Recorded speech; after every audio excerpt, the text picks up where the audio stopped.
आज हम आरबीएसई तथा सीबीएसई स्तर पर जो पाठ्यक्रम है उसकी समीक्षा करेंगे। पाठ्यक्रम की समीक्षा यानी माध्यमिक स्तर पर प्रचलित सामाजिक अध्ययन पाठ्यक्रम की समीक्षा।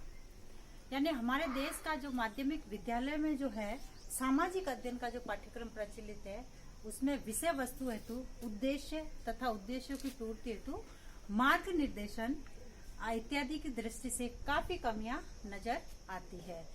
यानी जो पाठ्यक्रम जो बनाया गया है माध्यमिक स्तर तक का, उसको माना गया है कि उसके उद्देश्य हेतु जो पूर्ति चाहिए हमको, यानी जो उद्देश्य प्राप्त करना चाहिए या चाहते हैं उनके मार्ग निर्देशन हेतु जो पाठ्यक्रम बनाया गया है उस दृष्टि को देखें तो उसमें बहुत सारी कमियां नजर आती है। जैसे उदाहरण के तौर पर अगर हम विशेष प्रांत जैसे हरियाणा के विद्यालयों के माध्यमिक स्तर पर प्रचलित पाठ्यक्रम जिसका निर्माण हरियाणा विद्यालय शिक्षा बोर्ड के आधार पर किया गया है, तो इसका विश्लेषण करने का प्रयास करें तो हमें उसमें कई दोष नजर आ सकते हैं। इसमें सर्वप्रथम सबसे पहले है पाठ्यक्रम में विस्तृत अनुभवों की कमी। यानी जो हमारा ये जो सीबीएसई और आरबीएसई का जो पाठ्यक्रम है, यह पाठ्यक्रम परिभाषा पर खरा नहीं उतरता है, क्योंकि इसमें उन सभी विविध अनुभवों एवं क्रियाओं आदि को ठीक प्रकार से चर्चा नहीं की गई है जिसकी की होनी चाहिए, जिन्हें सामाजिक अध्ययन बनाकर सामाजिक अध्ययन निरीक्षण उद्देश्यों की पूर्ति की जा सके। यानी उन सब अनुभवों की कमी है इस पाठ्यक्रम में जो जिसके अनुसार उन क्रियाओं को ठीक प्रकार से चर्चा उसमें या ठीक प्रकार से नहीं लिखा गया है। उसके बाद है पाठ्यक्रम में पर्यावरण केंद्रितता का अभाव। पाठ्यक्रम में पर्यावरण केंद्रितता का अभाव, इसमें बालकों के जो भौगोलिक, सामाजिक, सांस्कृतिक तथा प्राकृतिक पर्यावरण से प्राप्त जो तालमेल रखने में जो प्रयत्न से भी जो प्रचलित पाठ्यक्रम है वो सफल नहीं हो पा रहा है। यानी जो इसका जो पाठ्यक्रम है वह पर्यावरण केंद्रितता का अभाव है, उसमें पर्यावरण की शिक्षा का अभाव है। यह उन सब सामाजिक है, भौगोलिक है, सांस्कृतिक है, प्राकृतिक पर्यावरण है, इन सब में तालमेल बिठा पाने में सक्षम नहीं है, इसलिए इसको पर्यावरण केंद्रितता का अभाव माना है। फिर है जीवन की आवश्यकताओं से संबंधित न होना। यानी यह पाठ्यक्रम बालकों को इस दृष्टि से सक्षम बनाने में असमर्थ है कि वे अपने दैनिक जीवन से संबंधित समस्या का उचित निराकरण कर सके तथा सामाजिक कार्य और कर्तव्यों का ठीक प्रकार से निर्वहन कर सके। यानी जो भी हमारे दैनिक जीवन की जो आवश्यकताएं है, चाहे वो समाज से रिलेटेड हो चाहे वो परिवार से रिलेटेड हो, उन सब आवश्यकताओं से संबंधित न होने के कारण विद्यार्थी उनको पूरा नहीं कर पा रहे हैं तथा उस कारण से वह अपने कर्तव्यों का निर्वहन यानी अपने कर्तव्य ठीक प्रकार से नहीं निभा पा रहे हैं, इसलिए अपने पाठ्यक्रम में कुछ दोष नजर आ रहे हैं और यह दैनिक जीवन की आवश्यकताओं से संबंधित नहीं होने के कारण इसको अपूर्ण बताया जा रहा है। अब पाठ्यक्रम में राष्ट्रीय और अंतर्राष्ट्रीयता के भावों में असमर्थ होना। यानी जो ये जो पाठ्यक्रम है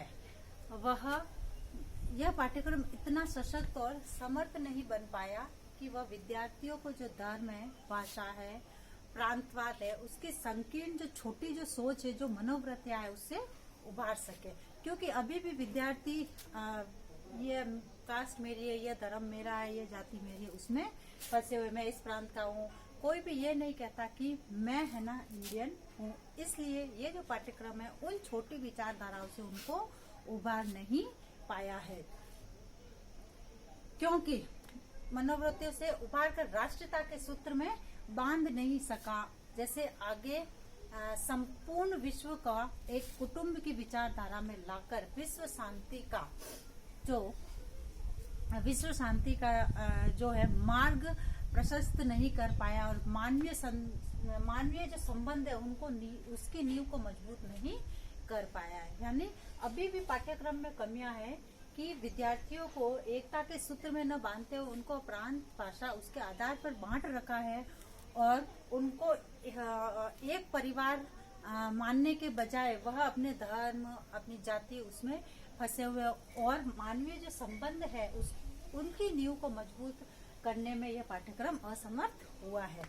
फिर है व्यक्तिगत भिन्नताओं का ध्यान नहीं रखा गया है, यानी इस पाठ्यक्रम में बालकों के जो स्वभावगत या व्यक्तिगत जो भेद पाए जाते उनको ध्यान में रखकर इसका निर्माण नहीं किया गया है। यानी साथ ही प्रतिभाशाली और पिछड़े हुए जो बालकों के लिए इसमें कोई प्रधानता नहीं रखी गई है, यानी चाहे पिछड़ा हुआ बालक हो, चाहे इंटेलिजेंट बालक हो या फिर प्रतिभाशाली बालक हो, दोनों के लिए पाठ्यक्रम की सेम व्यवस्था, यानी जो पिछड़ा हुआ बालक पढ़ेगा वही उसको प्रतिभाशाली बालक भी पढ़ेगा। यानी व्यक्तिगत रूप से देखा जाए तो इसमें अभी भी भिन्नता है और उन भिन्नताओं को ध्यान में न रखते हुए इस पाठ्यक्रम का निर्माण किया गया है। फिर है लचीलेपन का अभाव, यानी पाठ्यक्रम लचीला न होकर रूढ़िवादिता, कठोरता तथा कठोर है तथा इसके अंतर्गत परिस्थिति के अनुसार उचित परिवर्तन और परिमार्जन करने की स्वतंत्रता प्रदान करने का कोई प्रावधान नहीं रखा गया है।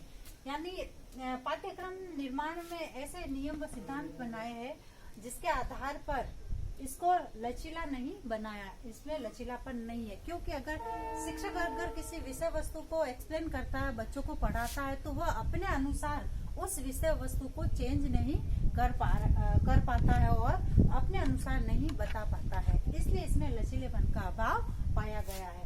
उसके बाद पाठ्यक्रम व्यवहारिक न होकर सैद्धांतिक बनाया गया है, यानी इसमें व्यवहारिकता का ध्यान न रखते हुए केवल सिद्धांतों के आधार पर इस पाठ्यक्रम की रचना की गई है, इस पाठ्यक्रम का निर्माण किया गया है। यानी सैद्धांतिक यानी विद्यार्थियों को केवल पुस्तकीय ज्ञान देने पर जोर दिया गया है कि विद्यार्थी केवल पुस्तकीय ज्ञान प्राप्त कर सके। इसलिए वर्तमान समय में जो पाठ्यक्रम है आरबीएसई और सीबीएसई का, उसमें बहुत सारी कमियां पाई गई है। धन्यवाद।